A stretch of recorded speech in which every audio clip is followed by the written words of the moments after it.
안녕하십니까. 태백산직입니다. 철학 이야기 월 두렌트 작품에 대해서 알아보고 있습니다. 철학 이야기는 위대한 철학자의 생애와 사상에 대해서 알아보는 시간입니다. 프리드리히 니체의 세 번째 시간입니다. 프리드리히 니체의 귀족주의. 민주주의는 자유, 방임, 다시 말하면 유기체의 각 부분으로 하여금 각기 좋아하는 일을 하도록 하는 것을 의미한다. 따라서 민주주의는 긴밀한 결합과 상호 의존의 소멸, 자유와 혼돈의 등극을 의미한다. 민주주의는 법령의 숭배, 탕월성에 대한 증오를 의미한다.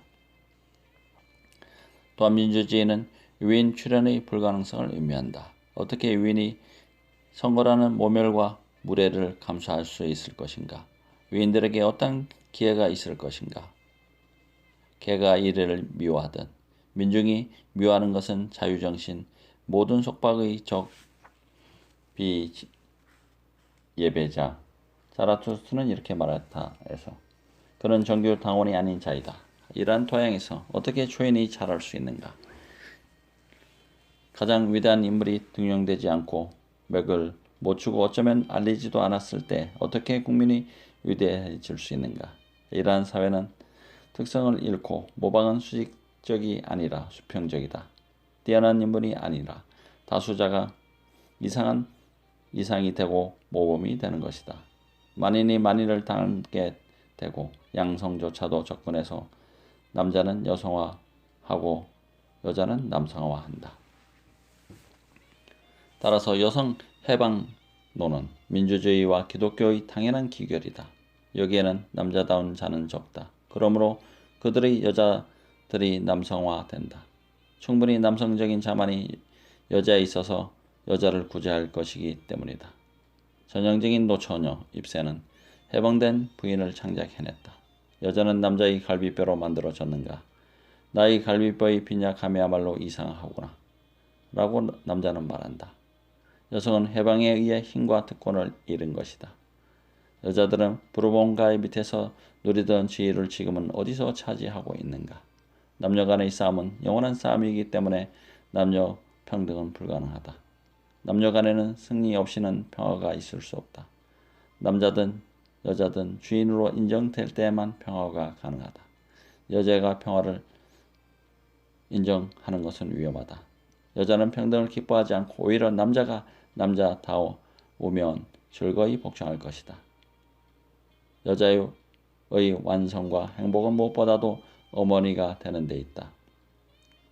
여자에게 있어서는 모든 것이 수수께끼다. 그리고 여자에 있어서는 모든 일은 한 가지 해결책을 갖고 있다. 이 해결책은 임신이다. 남자는 여자에 대해서는 수단이다. 목적은 언제나 어린애에 있다. 그러나 남자에 대해 여자는 무엇인가? 가장 위험한 장난감이다. 남자는 전쟁을 위한 교육을, 여자는 전사의 휴양에 이바지 않은 교육을 받아야 한다. 다른 것은 모두 어리석은 일이다. 그러나 완전한 여자는 완전한 남자보다 더 높은 인간형이다. 곧 더욱 희귀하다. 여자에 대해서는 아무리 친절해도 충분하지 못하다. 여자는 만족을 느끼지만 남자는 속박당하고 공허해진다는 것. 여기에 부부관계의 긴장의 부분적 원인이 있다. 남자는 여자에게 구원할 때 여자에게 전 세계를 주겠다고 제의한다. 그리고 여자가 이 남자와 결혼하면은 남자는 실제로 이렇게 한다. 그러나 어린애가 태어나자마자 남자는 세계를 잊지 않을 수 없다. 사랑의 이타주의는 가정의 이타주의로 변하는 것이다. 정직과 혁신은 독신 생활의 사치이다. 최고의 철학적 사색이 문제가 될 때 기혼 남자는 모두 의심스럽다. 존재 전체의 가장 보편적인 인식과 평가를 자신의 과제로 선택한 자가 가족의 보호, 고 처자의 부양, 안전 및 고려를 떠맡는다면 이것은 너무나 우습다. 따라서 어린애가 태어나자마자 생명을 상실한 철학자도 적지 않다. 바람은 열쇠 구멍으로 들어와 나에게 오라고 말했다. 문은 재치 있게 열리며 가라고 말했다. 그러나 나는 나의 어린 애들에 대한 사랑의 사슬에 묶여 누워 있었다. 여성 해방론과 함께 사회주의자와 무정부주의는 대두된다. 이것은 모두 민주주의의 형제이다. 정치적 권력의 평등이 정당하다면 정치적 권력의 평등이 정당하지 못할 까닭이 있는가? 도대체 왜 지도자가 있어야 하는가? 자라투스트라의 가르침을 찬양하는 사회주의자들도 있겠지만 그들의 찬양은 바람직하지 못하다. 삶에 대한 나의 가르침을 설교하는 자들도 있다. 그런데 동시에 그들은 평등을 설교하는 자들이다. 나는 평등을 설교하는 이러한 자들과 혼합되고 혼동되는 것을 바라지 않는다. 정의는 나에게 인간은 평등하지 않다고 말하기 때문이다.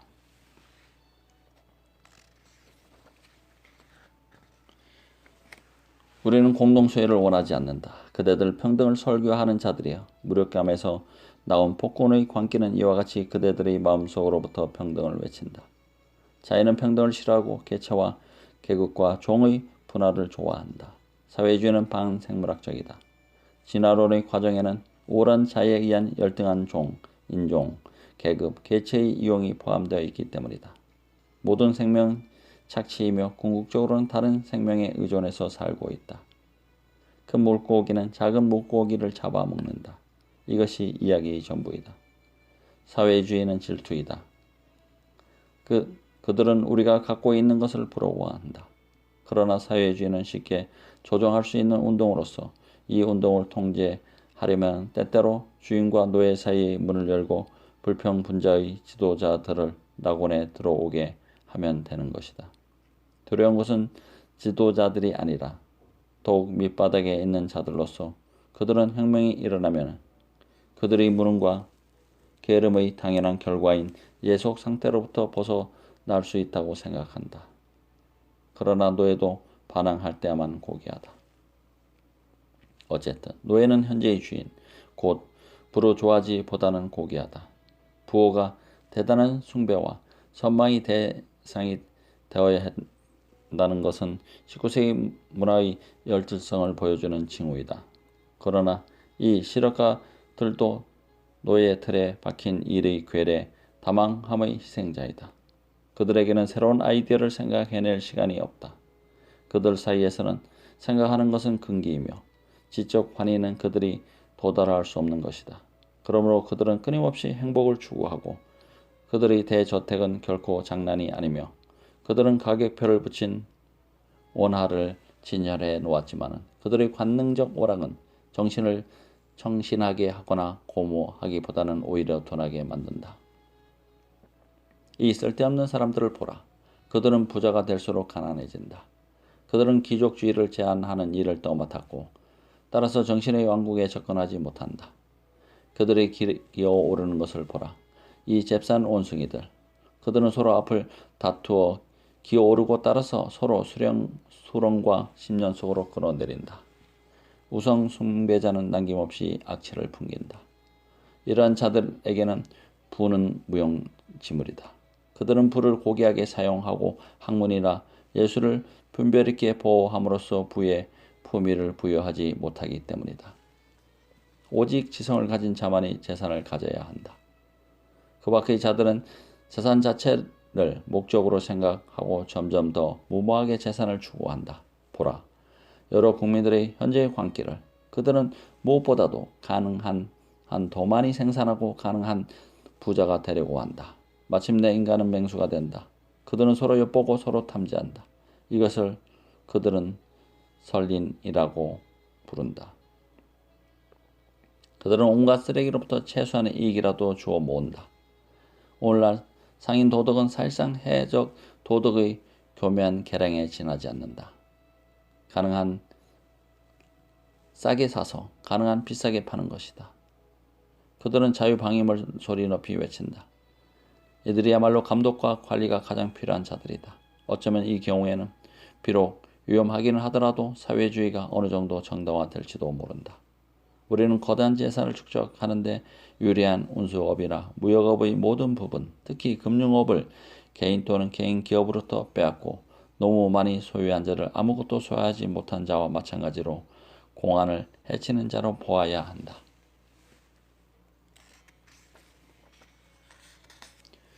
부르주아지보다는 높고 귀족보다는 낮은 것이 군인이다. 영광에 심취하여 즐겁게 죽어가는 병사들을 싸움터에서 부리는 장군은 자신의 수익기관에서 사람들을 부리는 고용주보다 훨씬 더 고귀하다. 사람들이 가벼운 기분으로 공장을 떠나 싸움터로 나가는 사실에 주목하라. 나폴레옹은 도살자가 아니라 은인이었다. 그는 사람들을 경제적 소모품으로 죽게 하지 않고 군인의 영광 속에 죽게 했다. 사람들은 견딜 수 없이 단조로운 작업을 통해 또다시 100만 개의 칼라 단추를 만드는 것보다는 전투의 위험을 더 좋아했기 때문에 나폴레옹의 죽음과 깃발 밑에 몰려들었던 것이다. 2세기 동안 전쟁이 끊이지 않은 것은 나폴레옹 때문이었다. 따라서 유럽인이 다시 상인과 평민의 지배자로 된 것도 그의 덕택이라고 사람들은 생각하게 될 것이다. 전쟁은 약해지고 편안해지고 친해진 사람들에게는 뛰어난 치료제이다. 전쟁은 평화 속에서 썩어가는 여러 본능을 흥분시킨다. 전쟁과 병력의 의무는 민주주의적 우유부단에 대한 필수적 해독제이다. 궁극적으로 또한 본능에 따라 전쟁의 정복을 거부하는 사회는 몰락하고 있는 사회이다. 다시 말하면 민주주의와 상인의 통치에 알맞은 사회이다. 그러나 근대의 전쟁의 원인은 조금도 고상하지 못하다. 대포로 상업사회 분쟁을 해결하는 것보다는 왕위 생탈전이나 종교전쟁이 더 훌륭하다. 50년대 이 바벨탑 같은 정부들, 유럽의 민주 정치는 세계 시장을 장악하기 위해 큰 전쟁을 벌일 것이다. 이것이 1887년에 쓴 예언이다. 그러나 아마도 이러한 광기로 말미암아 유럽은 통일될 것이다. 이러한 목적을 위해서는 경제 전쟁은 값비싼 대가가 아닐 것이다. 통일된 유럽에서만 유럽을 구제할 수 있는 보다 높은 귀족 정치가 가능하기 때문이다. 정치의 과제는 실업가가 통치자가 되는 것을 막는 것이다.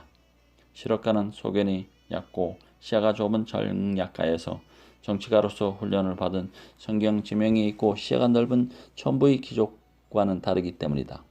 뛰어난 자에게는 통치할 신성한 권리, 다시 말하면 탁월한 능력이라는 권리가 있고 평범한 자에게는 그 나름의 위치가 있으나 왕자는 평범한 자의 위치는 아니다. 평범한 자는 이러한 위치에서 행복하고 평범한 자의 덕은 지도자의 덕과 마찬가지로 사회에 필요하다. 법령도 그 나름의 특색을 갖고 있다. 우리 법령의 특색을 과소평가해서는 안 된다. 근검 전략, 규칙적 생활, 절제, 강한 신념 이러한 덕에 의해 평범한 사람들은 완전해지지만 단지 도구로서 완전해질 뿐이다. 높은 문화는 말하자면 피라미드이다. 높은 문화는 광범한 기반 위에서만 수립될 수 있고 높은 문화는 무엇보다도 강하고 건전하게 다져진 법령을 전제하고 있다. 언제 어디서나 지도자와 피지도자가 있기 마련이고 대다수의 사람들은 보다 탁월한 사람들의 정치적 지도 밑에서는 일하지 않을 수 없고 행복할 것이다. 생명 있는 자들이 발견될 때마다 나는 복종에 대해 말하는 것을 들었다. 모든 생명 있는 자는 복종하는 자다. 그리고 다음에 말하는 일이 두 번째 것이다. 자기 자신에게 복종할 수 없는 자에게는 명령이 내린다. 이것이 생명 있는 자의 특성이다. 그러나 다음에 말하는 일이 내가 들은 세 번째의 것이다. 곧 명령을 내리는 것은 복종보다 더 어렵다. 명령하는 것은 모든 복종하는 자의 무거운 짐을 지고 이 짐이 명령하는 자를 짓눌러 버리기가 일수이기 때문만은 아니다. 내가 보기에는 모든 명령에는 시도와 모험이 따른다. 사실상 생명 있는 자가 명령할 때에는 언제나 자기 자신을 건다. 그런데 이상적 사회는 세 계급으로 나뉠 것이다. 곧 생산자, 농부, 무산자, 실업자, 공무원, 군인, 공직자 및 통치자이다. 후자는 통치하기는 하지만 정부에서 공직을 차지하지는 않는다. 정치 실무는 천한 일이기 때문이다. 통치자는 공직자라기보다는 철인 정치가이다. 통치자들의 권력은 국고와 군인의 감독에 바탕을 두겠지만 그들의 생활은 재정가보다는 병세에 가까울 것이다. 그들은 플라톤이 말하는 수호자와 같을 것이다. 플라톤은 옳았다. 철학자가 최고의 인간인 것이다. 철학자는 용기와 힘을 가진 사람인 동시에 고상한 사람이고 학자인 동시에 장군이며 예의와 기질을 갖춘 사람이다. 학자들은 도덕, 존경, 습관, 감사, 더 나아가 상호감시, 동료 간의 질투에 엄격하게 자기 분수를 지키지만은 한편 상호 간의 태도를 보면 이해, 자제, 세심한 마음씨, 긍지, 우정 등 여러 면에서 풍부한 창의력을 발휘할 것이다. 이 귀족주의는 카스트이고 그들의 권력은 세습적인가. 대체로 그렇지만 때때로 새로운 혈통을 받아들인다. 그러나 이것은 영국 귀족주의 습관이지만은 부유한 속물과의 결혼만큼 귀족주의를 더럽히고 약화시키는 것은 없다. 이 세상에서 가장 위대했던 통치기관, 귀족주의적 로마 언론을 파괴한 것도 이러한 자본이었다. 출생의 우연은 없고 모든 출생은 자연이 결혼에 내리는 판결이며 여러 세대에 걸친 도태와 준비를 거친 다음에야 완전한 인간이 출현한다. 오늘의 인물이 있기까지는 그의 선조들이 대가를 지불했다.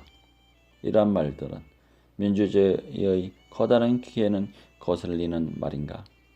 그러나 이러한 철학을 견뎌내지 못하는 인종은 몰락의 운명에 있고 이 철학을 최대의 축복으로 여기는 인종은 세계의 지배자가 될 운명을 갖고 있다. 이런 귀족주의에만 유럽을 하나의 국가로 만들고 둔한 민족주의, 인색한 조국주의를 종식시킬 수 있는 용기와 비전이 있다. 나폴레옹, 게테, 베토벤, 쇼펜하워, 스탕달, 하이네처럼 훌륭한 유럽인이 되자. 너무나 오랫동안 우리는 하나의 전체가 될 수도 있으리였으만 뿔뿔이 흩어져 있었다. 이런 애국적 편견과 편협한 지방주의의 분위기로부터 어떻게 위대한 문화가 발생할 수 있는가? 인색한 정치의 시대는 지나가고 위대한 정치를 할 때가 다가왔다. 언제 새로운 인종, 새로운 지도자가 등장할 것인가? 언제 하나의 유럽이 탄생할 것인가? 그대들은 나의 어린이에 대해 아직 아무것도 듣지 못했는가?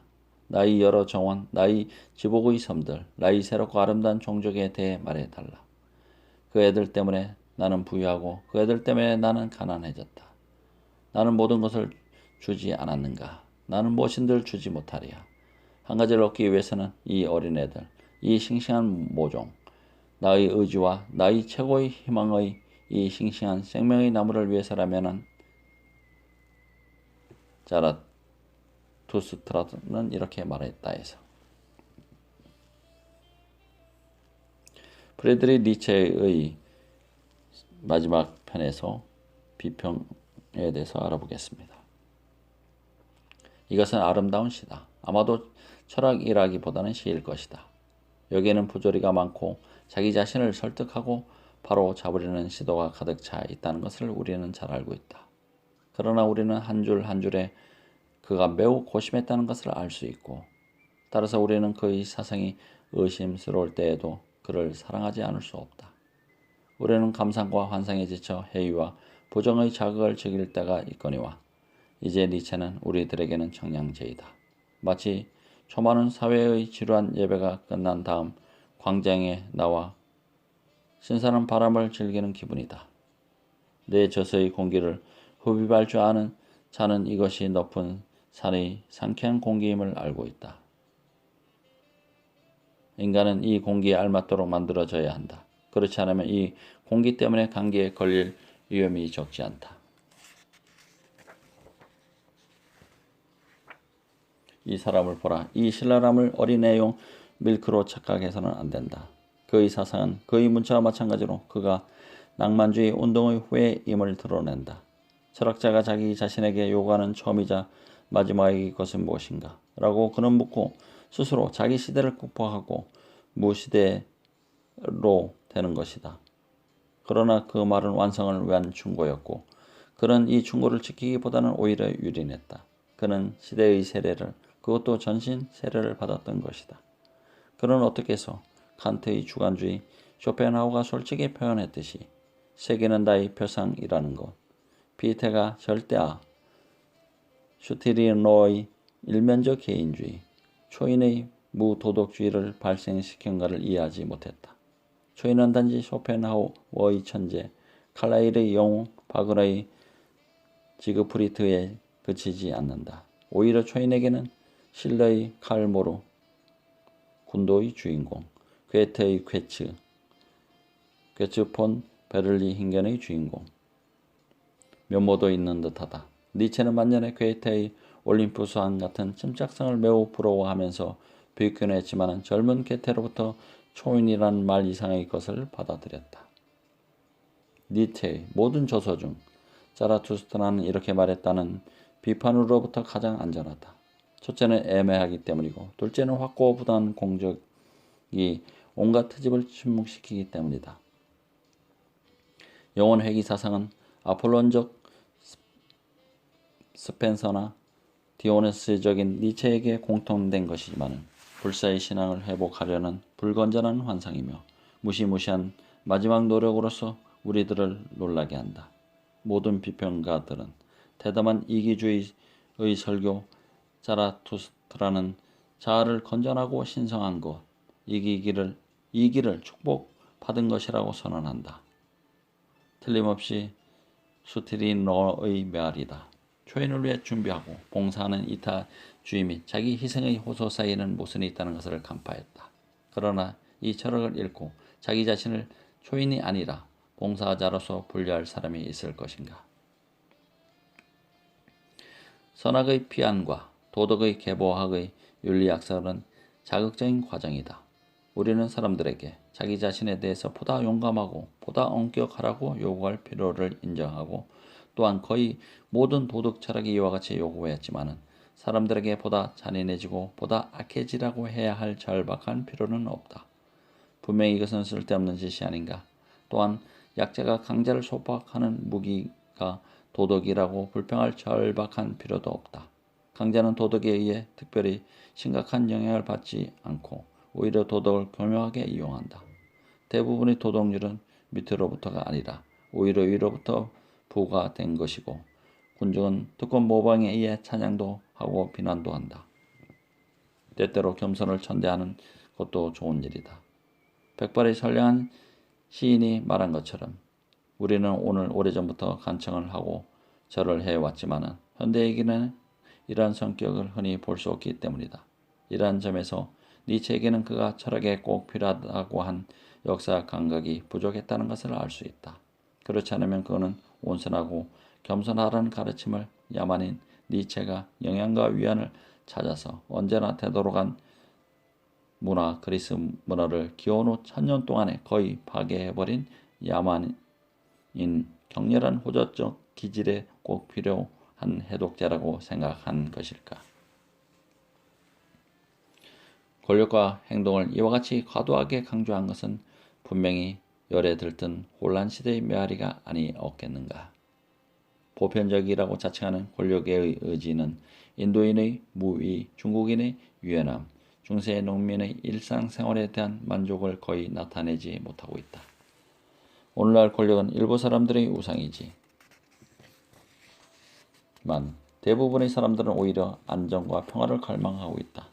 독자는 모두 알고 있겠지만 니체는 일반적으로 사회적 본능의 지위와 가치를 인식하지 못했다. 그는 자기 본의의 개인주의적 충동을 철학에 의해 강화할 필요가 있다고 생각한 것이다. 전 유럽이 이기적 수령 속에서 그가 몹시 찬양했고 또한 이타롭게나마 협동, 교환, 자제에 의존하고 있던 문화적 관습과 습득물이 익혀지고 있을 때 니체의 눈은 어디를 보고 있었는지를 생각해보면 놀라지 않을 수 없다. 기독교의 본질적 기능은 극단적인 온수함을 이상으로 가르침으로써 인간의 탁월한 야망성을 완화시키는 것이다. 사람들은 이기주의를 버리고 기독교적 덕에 과도하게 심취함으로써 타락하게 되었다고 걱정하는 사상가는 자기 주변을 살펴보기만 하면 안도의 숨을 쉬며 안심하게 될 것이다. 병과 신경과민으로 고독해지고 인간의 게으름과 법령과 맞서 싸우지 않을 수 없었던 니체는 모든 위대한 덕은 고립한 자의 덕이라고 생각하게 되었다. 쇼펜하우가 개체를 종속에 몰입시킨 데 대한 반동으로서 그는 개인을 사회적 속박으로부터 무제한으로 해방시키려고 했다. 사랑에 실패한 니체는 철학자답지 않게 또한 남자답지 않게 여자를 격렬하게 공격했다. 아버지가 될 기회를 놓치고 우정을 잃었기 때문에 그는 인생의 가장 아름다운 순간은 지배와 전쟁으로부터가 아니라 오히려 상호 관계와 우애로부터 생긴다는 것을 알지 못했다. 그는 반면의 진리를 지혜로 성숙시킬 만큼 오랫동안 또는 광범하게 살지 못했다. 만일 그가 더 오래 살았다면 아마도 눈에 거슬리는 그의 혼란도 조화로운 철학으로 변했을 것이다. 그가 예수에 대해서 한 다음의 말은 자기 자신에게 더욱 타당하다. 그는 너무 일찍 죽었다. 만일 그가 온숙한 나이까지 살았다면 그는 그의 가르침을 철회했을 것이다. 그는 그와 같이 철회할 만큼 고상한 인간이었다. 그러나 죽음은 다른 계획을 갖고 있었다. 아마도 정치에 있어서는 그의 비전은 도덕의 경우보다도 건전할 것이고 귀족 정치는 이상적 통치 형태이다. 누가 이것을 부정할 것인가? 오 그대 친절한 하늘이여, 어떤 국민이든 그들 중에는 가장 적합하고 가장 현명하고 가장 용감하고 가장 훌륭한 자가 있다. 그를 찾아내서 우리를 지배하는 왕으로 삼을 수 있다면 망사 형통이다. 어떤 기술로 그를 찾아내는가? 하늘은 우리를 가엾이 여겨 이 기술을 가르쳐 주지 않을까? 우리는 절실하게 그를 요구하고 있기 때문이다. 그러나 누가 최상의 인물인가? 최상의 자는 일정한 가문에서만 출현하며 따라서 세습적 귀족 정치를 해야 하는가? 그러나 우리는 이미 세습적 귀족 정치를 경험한 바 있다. 세습적 귀족 정치는 당파 정치, 무책임한 계급의 의식, 정체를 초래하지 않았던가? 아마도 귀족 정치는 중산 계급과 결혼으로 물론 때때로는 파괴되기도 했지만 구제될 수 있었을지도 모른다. 그렇지 않다면 어떻게 영국의 귀족 정치가 유지되었을 것인가? 그리고 근친 결혼은 태화를 초래하지 않을까? 분명히 이 복잡한 문제에는 여러 가지 측면이 있는데 니체는 과감하게 이러한 측면에 예 또는 아니다로 대답했다. 니체는 어떤 글에서 청년 시대에 나는 예 또는 아니다로 세상 일을 처리했으나 이제 나이 들면서 이러한 태도를 뉘우친다고 말한다. 세습적 귀족 정치는 세계 통일을 좋아하지 않으면 귀족들이 아무리 세계주의적으로 행동하더라도 결국은 편협한 국가주의적 정책으로 기울어진다. 만일 국가주의로 포기를 한다면 세습적 귀족 정치는 권력의 주요 원천, 대외 관계의 조정을 잃을 것이다. 또한 세계의 국가는 니체가 생각한 만큼 문화에 유익하지도 않을 것이다. 독일은 통일과 제국과 평창의 시대보다는 예술의 보호를 위해 서로 경쟁하던 독립된 여러 공정들의 지략적 표현에 지나지 않았을 때 문화에 더 많은 기여를 했다. 괴테를 아끼고 바그너를 구출한 것은 황제가 아니었다. 세습적 귀족 정치 시대는 문화적으로도 위대한 시기였다는 생각은 흔히 범하기 쉬운 착각이다. 오히려 페리클레스나 메디치가의 사람들이 엘리자베스나 낭만주의 시대의 난숙한 시기는 신흥 부르주아즈의 부에 의해 출현되었고 문학이나 예술의 독창적 작업도 귀족 가문이 아닌 중산 계급의 자제 산파의 아들 소크라테스, 변호사의 아들 볼테르, 고기 장수의 아들 세익스피어 같은 사람들에 의해 이루어졌다. 문화적 창조를 고마하는 시대는 활동과 변화의 시대, 새롭고 정력 있는 계급이 권력을 장악하고 긍지를 갖는 시대이다. 정치에서도 마찬가지다. 귀족 출신이 아닌 천재를 정치에서 제외하는 것은 자살적 행동일 것이다. 더 좋은 공식은 분명히 출신이 어떻든 재능 있는 자들에게 길을 열어주는 것이다. 그런데 대체로 천재는 가장 공벽한 곳에서 태어난다. 가능한 한 가장 훌륭한 자의 통치를 받기로 하자. 귀족 정치는 귀족이 가문 때문이 아니라 능력 때문에 특권을 갖게 된 사람들의 집단인 경우에만, 다시 말하면 만인에게 균등한 기회를 개방한 민주주의에 의해 끊임없이 선택되고 육성되는 경우에만 훌륭하다. 이러한 연역, 만일 꼭 연역해야 한다면 후에는 무엇이 남는가? 이것은 비평가를 난처하게 만드는 문제이다. 니체는 체면을 존중하는 모든 사람들로부터 반박을 받았으나 그는 변함없이 현대 사상의 이정표이며 독일 산문의 한 산정이다.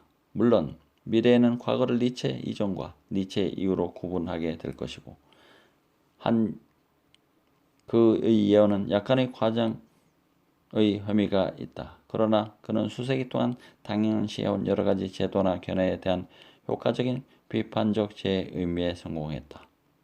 그는 그리스 영국과 철학에 대해 새로운 전망을 열어놓았고 바그너의 음악에서 처음으로 낭만주의적 대표의 싹을 찾아냈으며 인간의 본성에 대해 외과의 칼날처럼 날카롭게 그리고 아마도 유익한 방식으로 분석했다. 또한 그는 도덕의 숨겨진 뿌리를 드러나게 했는데 이것은 근대의 다른 사상가들이 하지 못한 일이었다. 물론 니체가 윤리학의 본질은 플라톤, 마키아벨리, 호흡스, 라루프슈크, 심지어 발자크의 고골리 영감의 보트랭에서 발견되기는 하지만 다시 말하면 지금까지 윤리학의 영역에서 사실상 알려지지 않던 가치, 곧 귀족주의를 도입했다.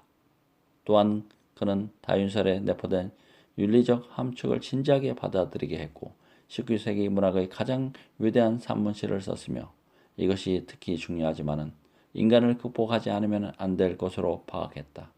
그의 말은 신랄하지만 여기에는 가르기 어려운 성실성이 깃들여져 있고 그의 사상은 번개불이나 돌풍처럼 근대 정신의 구름과 거미줄을 몰아냈다. 유럽 철학의 공기는 니체의 저세 때문에 이제 더욱 맑고 더욱 신선해졌다. 현대 문학에 대한 니체의 광범위한 영향은 아르치 바세프, 스틸린드벨리, 부시비세프스키, 하우트만, 데벨, 함순, 다눈치오 등의 작품에 정통한 사람들에게는 지적할 필요도 없을 것이다. 프리드리히 니체의 3편 끝맺은 말. 자기 자신을 넘어선 것을 강조하고 그 다음에는 몰약하는 자를 나는 사랑한다고 자라투스트라는 말했다. 분명히 니체는 그의 사상의 강도 때문에 너무 일찍 소모되었다. 시대에 대응하는 전투 때문에 그의 정신은 균형을 잃었다. 자기 시대의 도덕 체계와 싸우는 것은 우둔한 언제나 두려운 일이었다. 이러한 투쟁에 반드시 복수가 뒤따를 것이다. 안팎으로부터. 최후가 가까워지자 니체의 저서는 더욱 신랄해졌고 사상만이 아니라 바그너, 그리스 등 개인을 공격했다. 그리스도 지혜의 성장은 신랄함의 감소에 따라서 정확히 측정될 수 있다. 그러나 그의 팬을 설득하지는 못했다. 그는 그의 팬을 설득하지는 못했다. 그의 정신이 파괴됨에 따라 그의 웃음도 신경적인 웃음으로 변했다. 왜 인간이 웃을 줄 아는 유일한 동물인가를 아마도 내가 가장 잘 알 것이다. 인간만이 참기 어려운 고통을 당하기 때문에 웃음을 발명해내지 않을 수 없었다. 반성은 그의 마음을 좀 먹어 들어가던 독소가 무엇이었는지를 가장 분명하게 보여준다. 병과 점점 약해지는 시력은 그의 붕괴의 생리적 측면이었다. 그는 편집병성의 과대 망상과 추적 망상을 보이기 시작했다. 그는 텐에게 자기 저서를 보내고 이 위대한 평론가에게 이 책은 지금까지 쓰여진 책 중 가장 놀라운 책임을 스스로 보증했다. 또한 그의 마지막 저서 이 사람을 보라는 이미 본 바와 같이 무모한 자찬으로 가득 차 있다. 이 사람을 보라. 우리는 여기서 그를 너무나 잘 보는 것이다. 만일 사람들이 그의 진가를 좀 더 인정해 주었다면 그의 대상성, 자기중심벽은 방지되고 니체의 시야는 더욱 넓고 건전했을 것이다. 텐은 다른 사람들이 모두 니체를 무시하거나 비난하고 있을 때 니체에게 관대한 찬사를 아끼지 않았다. 브란데스는 코펜하겐 대학교에서 니체의 귀족주의적 급전주의에 대해 강의하고 있다고 편지로 알려줬다. 스트랜드 벨리는 니체의 사상을 극복하려 한다고 편지로 알려주었다. 아마도 특기할 일은 익명의 숭배자가 1500마르크의 수표를 보낸 일일 것이다. 이와 같이 빛이 스며들기 시작했을 때 니체의 눈과 영혼이 거의 시력을 잃고 모든 희망을 포기한 다음이었다. 나의 시대는 오직 오지 않았다. 나와 같은 자는 미래에 속한다. 라고 그는 말했다. 마지막 일격은 1889년 투리노에서 졸도의 형식으로 가해졌다. 그는 비틀거리면서 더듬더듬 다락방으로 올라가 무모한 편지를 쓰기 시작했다. 코지마 바그너에게는 아리아드네여 나는 그대를 사랑한다는 네 마디를 썼고 브란데스에게는 십자가에 매달린 사람이라고 서명한 비교적 긴 편지를 썼고 브루크하르트와 오베르베크에게도 각기 괴상한 편지를 보냈다. 오베르베크는 그를 도우려고 급히 달려왔으나 니체는 무릎으로 피난을 치며 디오니소스적 황홀경에 노래하며 고함치고 있었다. 사람들은 처음에는 그를 정신병으로 데리고 갔으나 늙은 어머니가 곧 찾아와 그를 데리고 가서 무한한 사랑으로 간호해 주었다. 어머니가 소중히 여기는 모든 것을 배반한 아들 때문에 충격을 받고도 원래 섬세한 성격을 누리면서 끈질기게 참아오다가 사랑하는 아들을 이제 또 하나의 피에타처럼 가슴에 안은 이 경건한 여인. 얼마나 거룩한 모습인가. 어머니는 1897년에 죽었고 바이마르에 살고 있는 누이 동생이 니체를 맡았다. 바이마르에는 그라메르가 세운 그의 흉상이 있었는데 이것은 지금은 쇠퇴해져서 무력하고 체념에 잠겨있는 한때는 강력했던 정신의 서글픈 기념비였다. 그러나 그가 반드시 불행하지만은 않았다. 건강했을 때는 결코 누리지 못했던 평화와 안정이 이제 그의 것이었다. 자연이 그를 미치게 한 것은 자연이 베푼 자비였다. 그는 그를 바라보며 울고 있는 누이 동생을 보았으나 그녀의 눈물을 이해할 수 없었다. 그는 리스베트 왜 울어? 우린 행복하지 못한가? 라고 물었다. 언젠가 그의 책에 대해서 이야기하는 말을 들었다. 그 순간 그는 창백한 얼굴이 밝아졌다. 아, 나도 몇 권의 좋은 책을 썼어. 라고 그는 밝은 어조로 말했다. 그리고 제 정신이 든 순간은 지나가 버렸다. 그는 1900년에 죽었다. 천재이기 때문에 이와 같은 큰 대가를 치른 인물도 드물 것이다. 프리드리히 니체 세 번째 이야기였습니다. 감사합니다. 태백산직입니다.